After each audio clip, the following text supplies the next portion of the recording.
What's going on, people? We are Tottenham TV, back here for yet another Tottenham update. We're going to go through into the last 24 hours of Tottenham news, starting off with Ryan Sessegnon, as Ali Gold says that Tottenham have the option to extend Ryan Sessegnon's contract a further 12 months. However, should it not be activated, the player's contract will expire this summer, meaning the club will have to make a firm decision on his future in the coming weeks. So we actually we spoke about this a couple of days ago, didn't we, saying Sessegnon has a year left in his contract in the summer, but it looks as though that is just the option that is going to make his contract run until the end of next season. So I think when you're looking at it, everything that's gone on since Sessegnon has signed for us, I think it's probably best just to part ways this summer.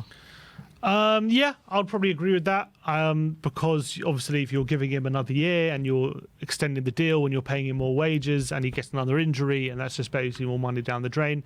However, knowing Levy and how he looks at it, would he, considering it was a £25 million investment, would he rather give him a year extension and see if he can get any money for him rather than let him leave on a free?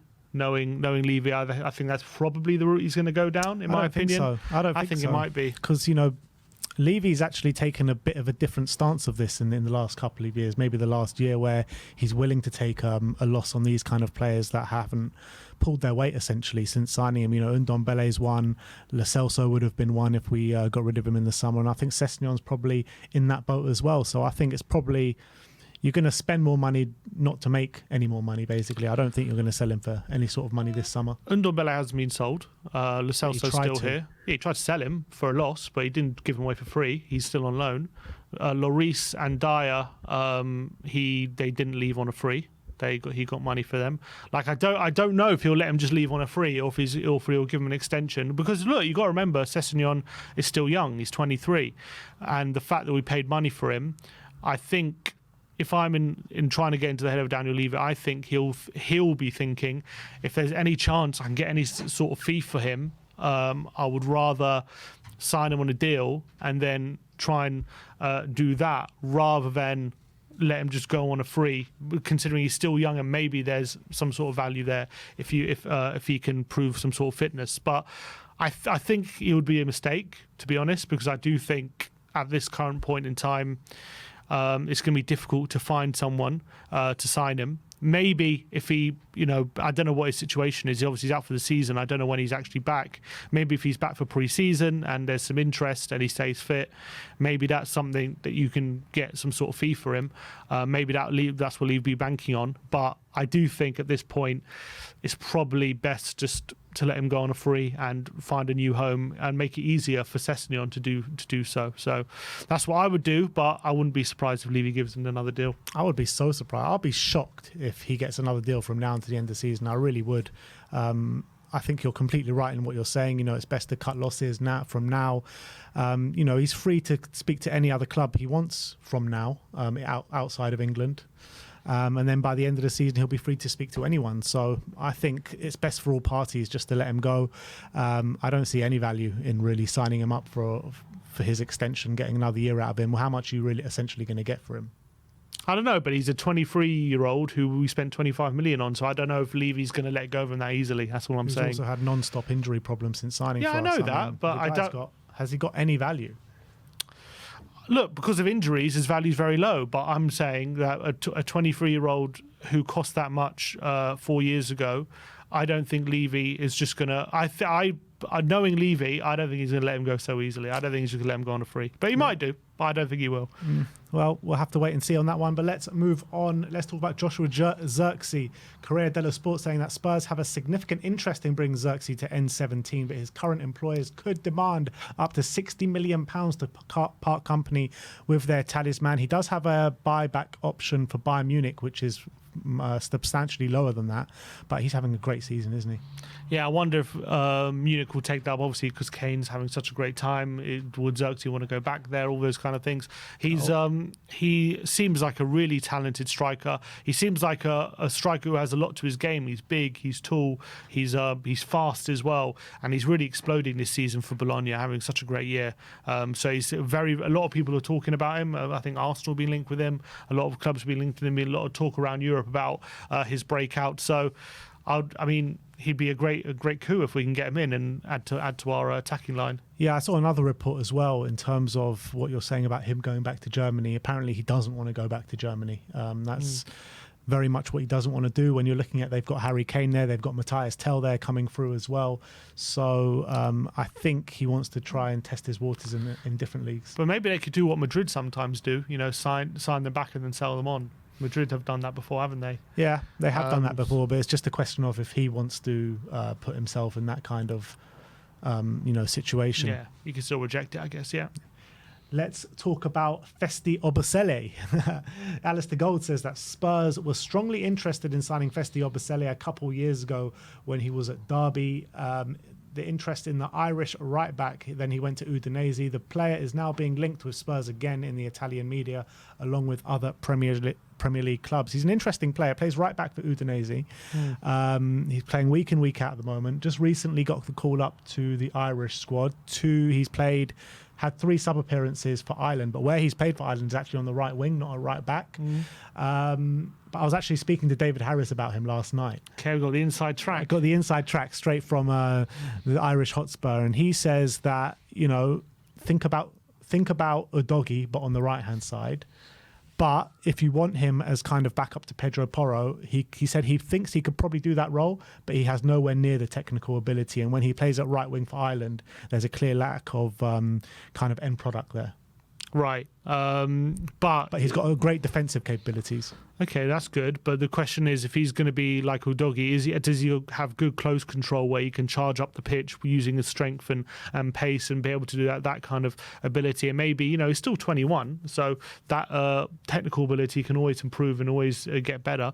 So maybe that's something we're looking at as a talent who's a bit raw, who has a lot of good qualities which are hard to come by, and maybe if we can tighten up on some of his qualities he's weak at, then all of a sudden you're finding value in the market. Yeah. So maybe that's the thought. It'd be interesting to see how that develops. Yeah. But look, our last fullback from Udinese didn't work out too badly, did it, in Destiny Udogie? Ederson up next. Ali Gold says that Tottenham are a number of Premier League clubs keeping an eye on Atalanta midfielder Ederson. I mean, we've spoken about him in lengths in previous Tottenham updates. I, for one, would love to see him through the door. I think he's a top talent, having a great season at Atalanta this season. It's just a case of how much he would cost. I think he would fit the bill here completely. Yeah, I think he's the kind of midfielder who we could really do with, can cover a lot of ground. He's very strong. He's actually got quite decent technical ability as well. And I think he's a player who's, at the moment, he's becoming a lot more popular because of the talk about him. But I think he's a player who still maybe would be cheaper than some other options, especially coming from Atlanta. So I really like the look of him. And I think that's clearly a position we're looking at in the summer. So I think he gives a really good option. Next up, we're going to talk about a couple of centre-backs. First up is Ilya Zabiani of Bournemouth. Alistair Gold says that Tottenham were interested in Zabiani before his arrival in the Premier League, and that interest continues to exist with the player impressing at Bournemouth. And I've actually been really impressed with him this season, particularly since Iraola has come in. I think he's a really good player. But again, are we going to splash the cash on him? Because I think he'll probably come with quite a hefty price tag, seeing as he joined Bournemouth for 20 million or something like that. I think it was like 25, if I remember rightly. 25 million. So you're looking probably double that for someone like him. I do think he's a really good talent coming through. However, I think he's more of a right-sided centre back than a left-sided, right? Yeah, he is tall and he's really good physically. I think he could do with a bit of work on the ball, but I think he's getting better about that as the season goes on. Last season, I don't think he was as regular as he is this season. And as you said, since Iraola's come in, I think he's been ever present for Bournemouth. And I don't think you get that kind of trust at such a young age as a centre-back in any club in the Premier League unless you've got something about you.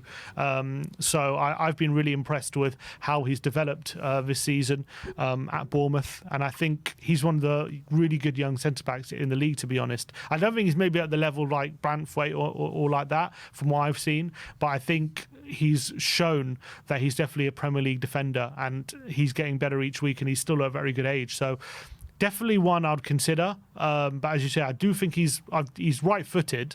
I do think he's played on the left side before, but I think he definitely plays more on the right side. I guess it depends how we see him developing, whether he can play both positions. Yeah, it's not to say that only a left-footed player can play left centre-back, but I would prefer to see a left-footer probably at left centre-back for Spurs, and I think that's probably where Spurs are probably focusing their attentions at the moment. And to bring in someone like Zabiani, who's going to cost north of, 40 million, 45 million, something like that, I think you probably want someone more specialised in the position. And as I said before, the market for centre-backs is quite a lot out there right now who are interesting Tottenham. So I really don't think there's a massive need to go splash massive money on one, in my opinion, right now, especially with the centre-backs we already have. Yeah. And talking about splashing money on centre-backs, we've been linked with Gleison Bremer, again, of Juventus, as Graham Bailey from 90 Min says that Tottenham have re-added centre-back Gleison Bremer to their summer shopping list. Spurs are monitoring Bremer ahead of a potential move amid plans to further strengthen their back line. Again, he's a player that is right-footed, that predominantly plays on the right-hand side of a centre-back pairing, so I do find it hard to believe because he will come with an even bigger hefty price tag. I remember we signed Romero instead of him when we were chasing him the same summer, because Juventus got ahead in the race for Bremer that summer. I do think obviously we got the better centre back. They're quite similar in style, very aggressive, like to get stuck in, very proactive in their defending. He picks a lot of fouls as well.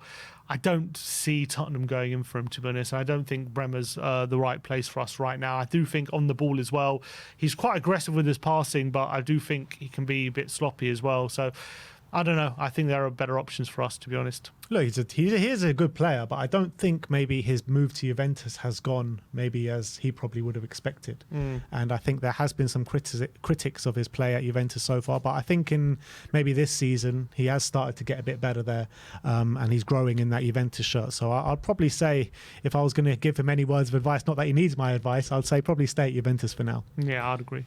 Radu Dragusin's agent has been speaking once again. Does this guy ever shut up? Never. He never shuts up. He's talking right now. He's revealed that the defender is putting 3 extra hours of training in a day, and the quote is, he hasn't gone out in London at all to go clubbing or anywhere. I don't even know if he's gone out to eat twice. He doesn't go out. We went out to a restaurant. He leaves at 9 a.m. and comes back at 3:30 p.m. because he puts in an extra 2 hours of gym every day and an hour of pitch work. It's not exactly easy. It's like having a job. He grafts and he grafts. There's also this pressure. He's thinking about the national team, the Euros. He wants to succeed. I think he can already say that he's got one step in the winning boat. I mean, yeah. I mean, it almost is like having a job, being a footballer. Yeah, it's just like having a job. Unbelievable.